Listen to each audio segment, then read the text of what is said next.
Un repas d'iftar posé à même le sol, le linge lavé à la main dans une bassine.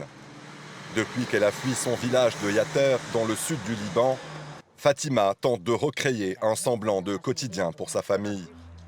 Une vie imposée par la guerre, loin du confort le plus élémentaire.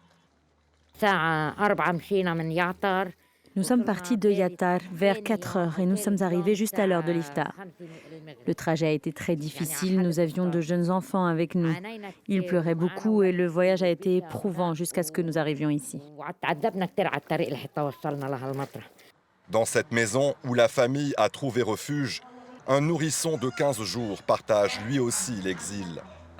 À peine né, il vit déjà loin de son village, dans un logement privé d'électricité et de chauffage. Pour le ramadan, il nous manque encore beaucoup de choses. Nous n'avons pas assez de couverture. Nous avons besoin de matelas et de couverture pour toute la famille. On essaye de s'organiser comme on peut. Mais ce que nous voulons surtout, c'est retourner dans notre village. Nous ne voulons rien d'autre, juste vivre en paix chez nous, même si c'est avec un simple morceau de pain et un oignon. Dans une autre maison, Abbas tente lui aussi de faire face aux conditions difficiles. Pour se réchauffer, il allume un feu de bois.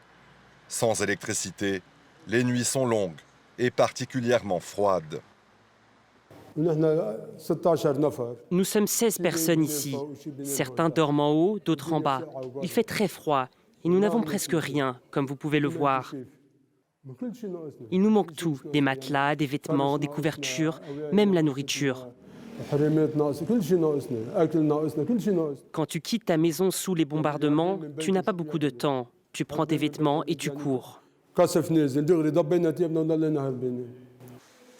Loin de leur maison, ces familles déplacées s'accrochent au quotidien dans l'espoir de pouvoir un jour rentrer chez elles.